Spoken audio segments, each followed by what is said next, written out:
Telangana assembly సమావేశాలు కాసేపట్లో ప్రారంభం కానున్నాయి. అయితే ఇవాళ 3 కీలక బిల్లులను అసెంబ్లీలో ప్రవేశపెట్టనున్నారు. అసెంబ్లీ కార్యదర్శి ఎజెండా ప్రకారం ఎస్సీల వర్గీకరణ బిల్లును ముఖ్యమంత్రి రేవంత్ రెడ్డి సభలో ప్రవేశపెడతారు. ఆ తర్వాత బీసీ సంక్షేమ శాఖ మంత్రి పొన్నం ప్రభాకర్ ఎస్సీ, ఎస్టీ, బీసీలకు విద్యా, ఉద్యోగ రంగాల్లో రిజర్వేషన్లు కల్పించే బిల్లుతో పాటు బీసీలకు ప్రత్యేకంగా స్థానిక సంస్థల్లో రిజర్వేషన్లు కల్పించే బిల్లును ప్రతిపాదిస్తారు. మంత్రి కొండా సురేఖ మరో బిల్లును ప్రవేశపెడతారు. తెలంగాణ ధార్మిక, హిందూ మత సంస్థల బిల్లుకు ఆమె సవరణను ప్రతిపాదించనున్నారు. ఇదే విషయంపై మరింత సమాచారంతో మా ప్రతినిధి కరుణాకర్ మనకు అందుబాటులో ఉన్నారు. కరుణాకర్, ఇవాళ అసెంబ్లీలో ఏ బిల్లు చర్చకు రాబోతున్నాయి, ఏ అంశాలకు సంబంధించి ప్రస్తావనకు రాబోతున్నాయి?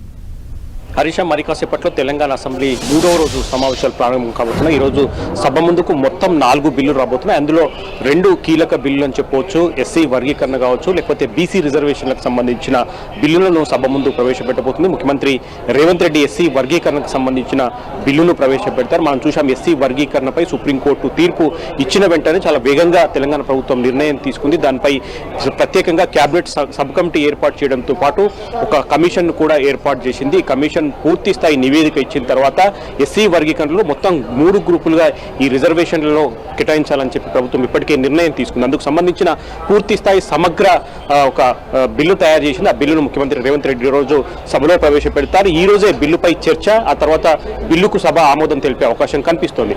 ఇక బీసీ రిజర్వేషన్లపై మనం చూసాం, ప్రభుత్వం ప్రత్యేకంగా బీసీ రిజర్వేషన్లను ప్రతిష్టాత్మకంగా చేపట్టింది. ఇప్పటికే కులగణన చేపట్టిన తర్వాత బీసీ రిజర్వేషన్లకు చట్టబద్ధత కల్పించాలని చెప్పి నిర్ణయం తీసుకుంది. అందులో భాగంగా మొత్తం బీసీ రిజర్వేషన్లకు సంబంధించి 2 బిల్లులను ప్రభుత్వం సభలో ప్రవేశపెట్టబోతుంది. మంత్రి పొన్నం ప్రభాకర్ 2 బిల్లులను సభలో ప్రవేశపెడతారు.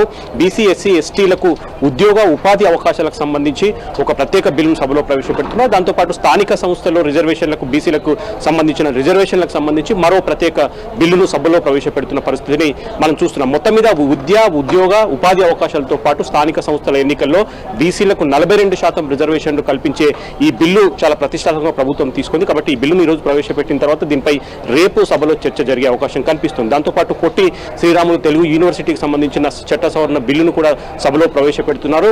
పొట్టి శ్రీరాములు పేరు ఏదైతే యూనివర్సిటీకి ఉందో ఆ పేరును మార్చి సురవరం ప్రతాప్ రెడ్డి పేరు పెట్టాలని ఇప్పటికే నిర్ణయం తీసుకున్నారు. ఈ నిర్ణయం ద్వారా, చట్ట సవరణ ద్వారా కేవలం తెలంగాణ విద్యార్థులకు మాత్రమే పొట్టి శ్రీరాములు తెలుగు యూనివర్సిటీలో అడ్మిషన్లు ఇచ్చే విధంగా చట్ట సవరణ చేసిన పరిస్థితిని మనం చూస్తున్నాం. కాబట్టి ఈ రోజంతా కూడా ఈ బిల్లులపైన చర్చ జరిగే అవకాశం కనిపిస్తుంది. దాంతోపాటు సభ ప్రారంభం కాగానే ప్రశ్నోత్తరాల సమయంలో కూడా పలు కీలక ప్రశ్నలు సభ్యులు అడగబోతున్నారు. అందులో హెచ్ఎండిఏ భూముల వేలానికి సంబంధించి కావచ్చు, హెచ్ఎండిఏ భూములను తాకట్టు పెట్టి ప్రభుత్వం పెద్ద ఎత్తున డబ్బులు బ్యాంకుల నుంచి తీసుకోవడం కానీ, ఈ అంశంపై ప్రధాన ప్రతిపక్షం BRS party Harish Rao question అడగబోతున్నారు. కాబట్టి దీనిపై ప్రభుత్వం ఏ విధంగా స్పందిస్తున్నది కొంత ఆసక్తికరంగా మారిన పరిస్థితిని చూస్తున్నాం. హరీష్.